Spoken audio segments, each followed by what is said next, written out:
Introducción. En esta parte les voy a hablar y explicar qué es la receta médica, por qué es tan importante y cómo se relaciona con la seguridad del paciente. Primero, una receta médica es un documento mediante el cual el médico prescribe el tratamiento que necesita un paciente para tratar, controlar o prevenir una enfermedad que tenga el paciente.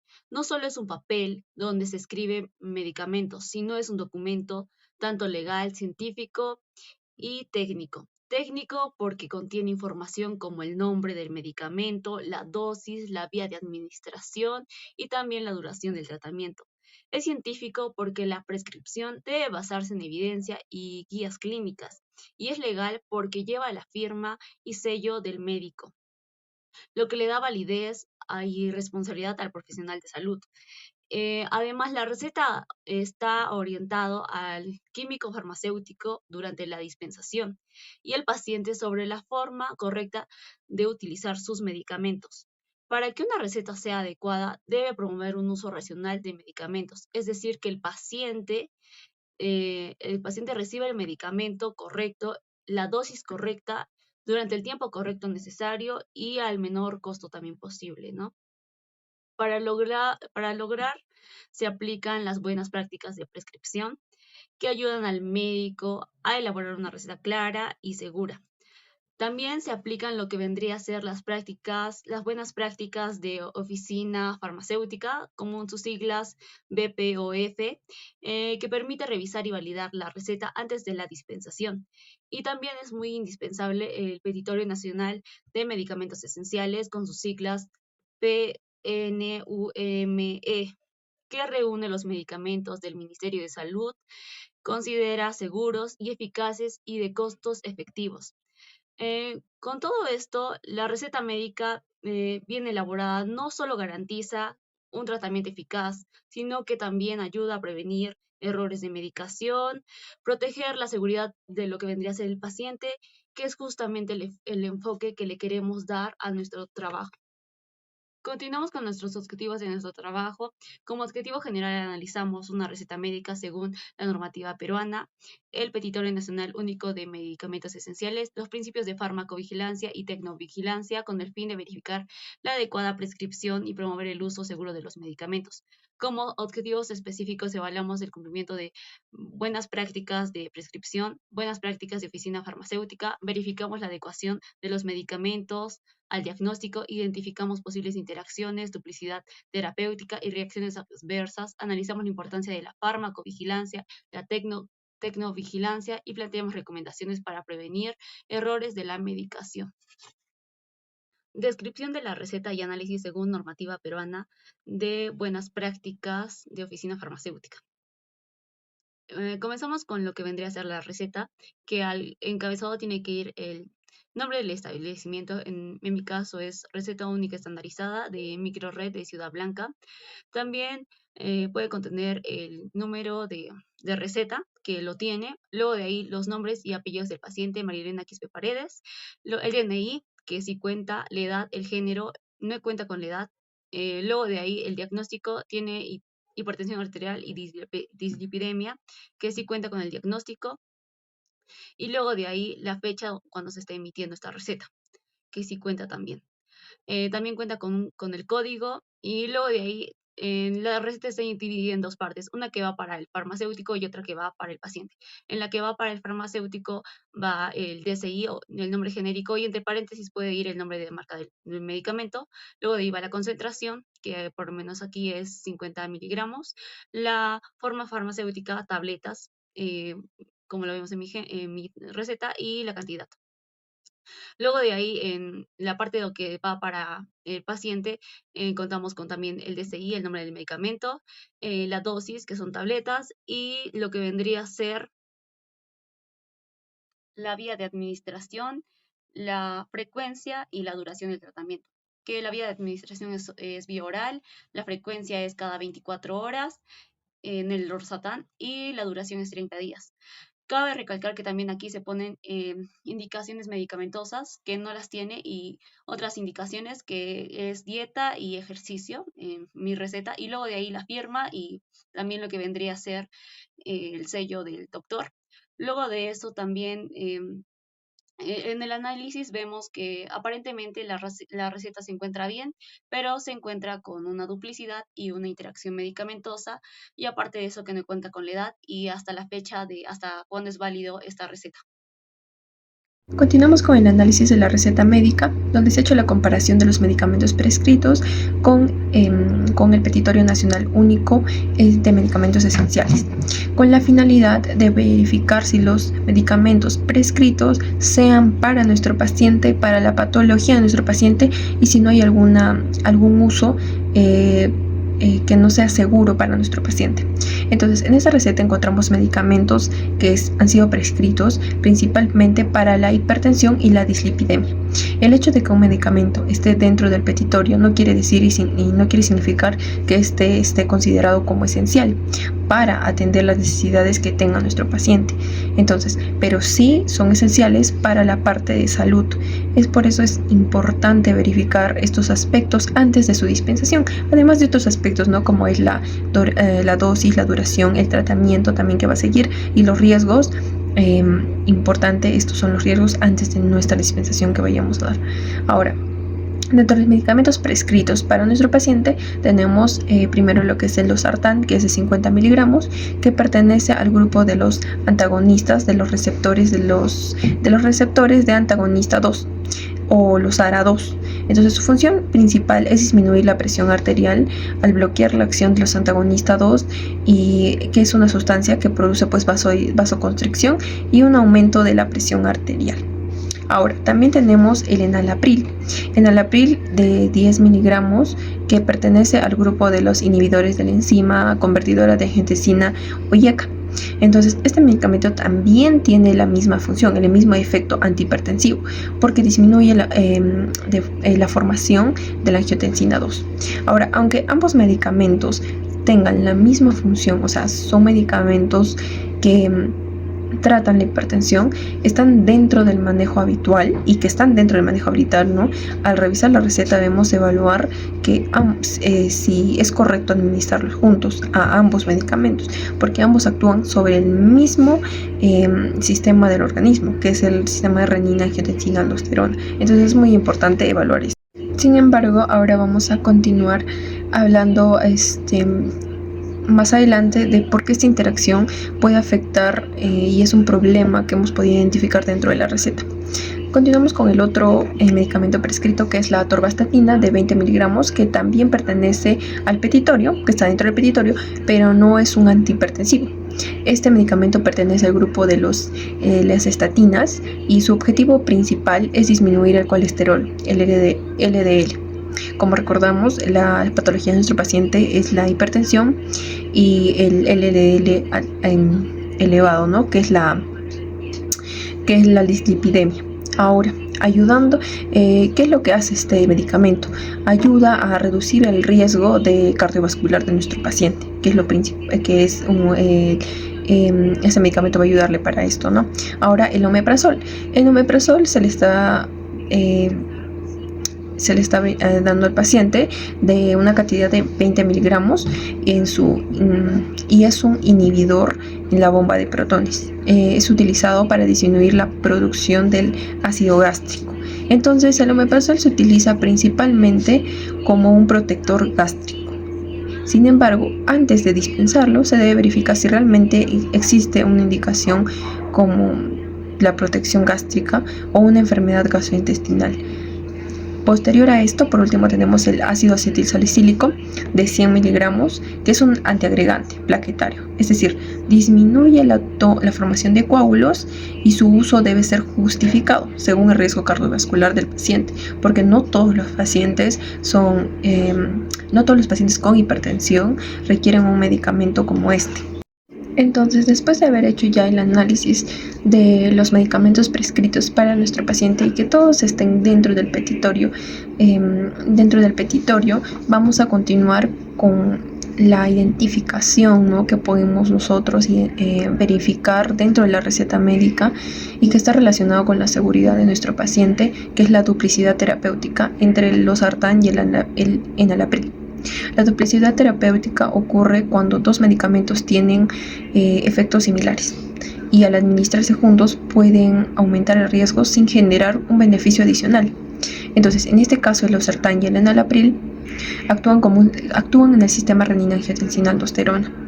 Al producir un bloqueo doble en este sistema puede aumentar la posibilidad de presentar hipotensión, que es lo que no buscamos, ¿no? El aumento del potasio en sangre y también la alteración de la función renal e incluso insuficiencia renal aguda. Es por eso que es muy importante al momento de hacer la revisión de la receta poder identificarnos acerca de estos dos medicamentos que no deberían de hacer la misma interacción. Es lo que nosotros hemos podido identificar y bueno, por eso antes de dispensar la receta, el profesional de salud debe identificar este problema y comunicarlo para que evalúe y mantener también un uso de los medicamentos y evitar el daño para nuestro paciente. Entonces, además de haber identificado la duplicidad terapéutica, también se evaluaron posibles interacciones medicamentosas, que una interacción ocurre cuando un medicamento modifica el efecto del otro, entonces aumentando sus efectos y generando riesgos. La interacción más importante que hemos podido encontrar es el losartán más el enalapril, por el aumento de riesgo de una hipotensión, hiperpotasemia y un daño renal importante y significativo que puede causar en nuestro paciente. También se debe considerar importante el ácido acetilsalicílico porque puede aumentar el riesgo gastrointestinal provocando irritación gástrica, úlceras o sangrado, por lo que el paciente pues debe ser vigilado y recibir educación sobre signos de alarma. Además, esto también va de la mano con el omeprazol, que es un protector gástrico, entonces esos están uno está compensando, el omeprazol compensa al daño que puede generar lo que es el ácido acetilsalicílico, ¿no? Que puede generar un riesgo gastrointestinal. Y ahora en el caso de la atorvastatina se debe tener una precaución si el paciente utiliza otros medicamentos que puedan aumentar el riesgo de las alteraciones musculares. Por lo tanto, el análisis de una receta no solo consiste en verificar el medicamento, si pertenece al petitorio o no, sino evaluar si la prescripción es segura para nuestro paciente. También es importante identificar si es nuestro paciente, ¿no? Si es nuestro paciente, si es para su patología, porque muchas veces puede haber errores.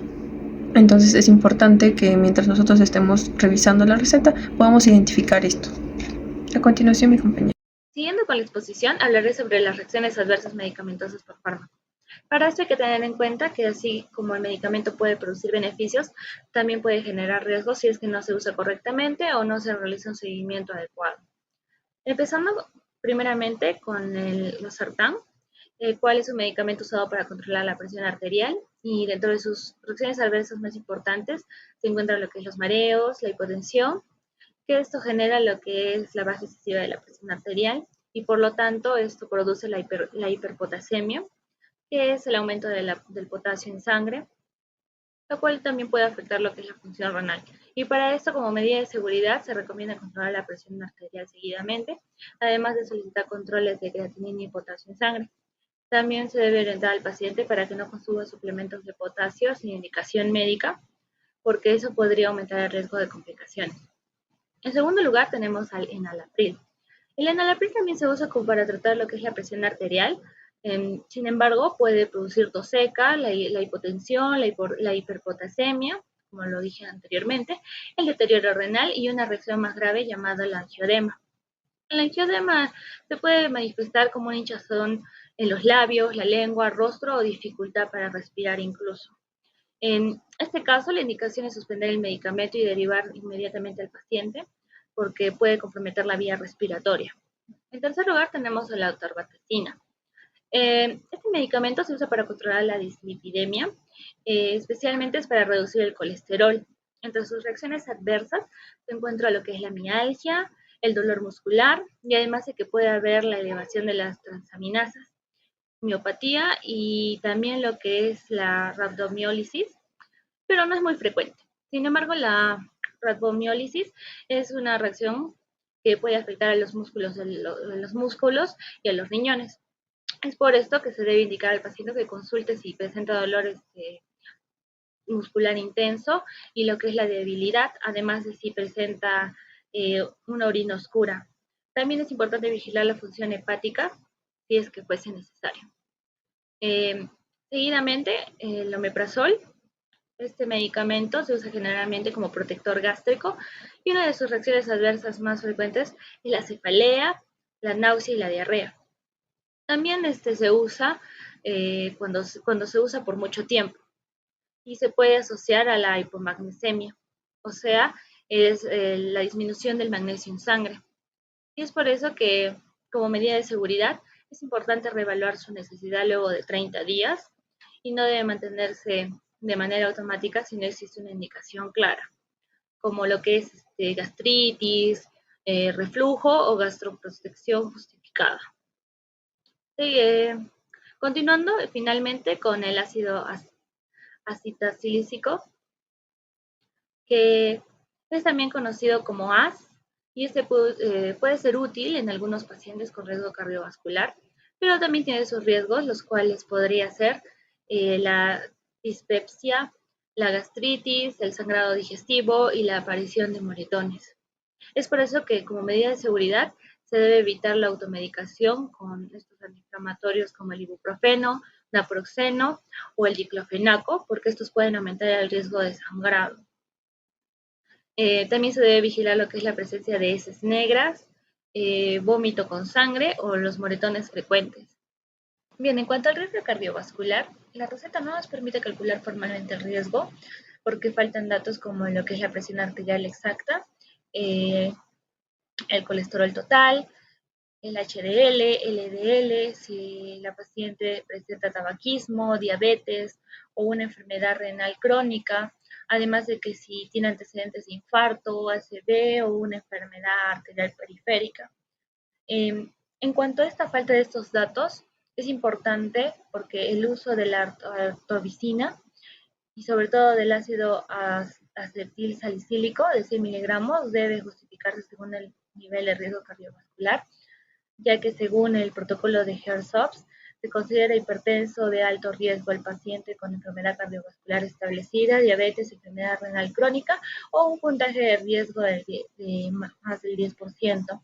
En esta receta que estamos presentando, solo figura lo que es la hipertensión arterial y que presenta dislipidemia, por lo que se debe agregar una evaluación formal de riesgo cardiovascular antes de mantener esta medicación con AS como prevención primaria. En cuanto a una receta óptima, nosotros proponemos las siguientes correcciones. En cuanto al diagnóstico, sería hipertensión arterial más dislipidemia según CI, sería número 10, que correspondería a I10 por hipertensión arterial y E78.5 para lo que es dislipidemia. Seguidamente, el nombre de la paciente, que es María Elena Quispe Paredes, con fecha de atención 22 del 05 de 2025. En cuanto a las indicaciones farmacológicas, empezamos con el primer medicamento, que sería el losartán potásico de 50 miligramos en forma farmacéutica de tableta. La indicación corregida sería tomar una tableta por vía oral cada 24 horas durante 30 días y la cantidad total sería de 30 tabletas. Seguidamente por la atorvastatina de 30 miligramos de forma farmacéutica de tableta. Y la indicación sería una tableta por vía oral cada 24 horas durante 30 días y también la cantidad total sería de 30 tabletas. Seguidamente por el omeprazol de 20 miligramos en forma farmacéutica de cápsula o tableta. Y la indicación en este fármaco sería tomar una cápsula por vía oral cada 24 horas, 30 minutos antes del desayuno y durante 30 días. Sin embargo, con este fármaco se debe aclarar que debe usarse solo si existe una indicación gastrointestinal o si se va a usar como gastroprotección y siempre y cuando esté prescrito. Asimismo, el ácido acetil salicílico de 100 miligramos de forma farmacéutica de tableta. En este caso, la indicación sería una tableta por vía oral cada 24 horas durante 30 días, pero solo si existe una prevención secundaria o de alto riesgo como lo que es cardiovascular. Es decir, no se debe indicar si no hay una justificación clara. Luego tenemos al fármaco enalapril de 10 miligramos y aquí debe retirarse de la receta si se mantiene el losartán, porque no se recomienda combinar un YECA como el enalapril con un ARA2, que es el losartán, porque aumenta el riesgo de una hipotensión, una hiperpotasemia y lo que es un daño renal. Debemos saber que la farmacovigilancia consiste en identificar, evaluar y notificar sospechas de reacciones adversas o medicamentosas, y en caso de esta receta que estamos presentando se debe vigilar especialmente la presencia de la hipotensión, mareos intensos, la hiperpotasemia, el deterioro renal y lo que vendría a ser también la tos seca, el angioedema, sangrado digestivo y dolor muscular por el uso de estaninas. En cuanto a la resolución ministerial número 539-2016 MINSA, el cual regula las actividades de la farmacovigilancia y tecnovigilancia de productos farmacéuticos, dispositivos médicos y productos sanitarios, y de GIMIT, que sería mediante el CENAF-IT, que permite notificar las sospechas de reacciones adversas de medicamentos a través de Notimed. Y esta notificación es importante porque ayuda a vigilar la seguridad de los medicamentos y a tomar medidas para asegurar que los beneficios sean mayores y que los riesgos sean menores. En cuanto a tecnovigilancia, se aplica cuando se utilizan dispositivos médicos relacionados con el control y el tratamiento, como tensiómetros, glucómetro o equipos de medición de farmacia. O, por ejemplo, podría ser si un tensiómetro presenta lecturas erróneas rápidas o repetidas, fallas de calibración o genera decisiones terapéuticas equivocadas, y esto debe reportarse como un incidente o asociado a un dispositivo médico. Por último, tenemos las propuestas y mejoras para la seguridad del paciente. Para la seguridad del paciente tenemos que tener en cuenta los 10 correctos que se debería implementar, que uno de estos sería confirmar el paciente correcto, medicamento correcto, dosis correcta, vía correcta, frecuencia correcta, duración correcta e indicación correcta. Seguidamente, también se debe validar las duplicidades terapéuticas antes de entregar los medicamentos a un paciente, como en este caso podría ser el químico farmacéutico, que debería intervenir porque existe una combinación riesgosa entre el losartán y el enalapril. Otra puede ser complementar los campos obligatorios de la receta, ¿no? Como la fecha de vencimiento, alergias, antecedentes relevantes, presión arterial, riesgo cardiovascular y controles de laboratorio. Además, se debe aplicar también la farmacoterapia, que esto significa preguntar al paciente qué medicamentos usa actualmente, si consume antiinflamatorios, suplementos de potasio, anticoagulantes, antiácidos o productos naturales para mejorar la calidad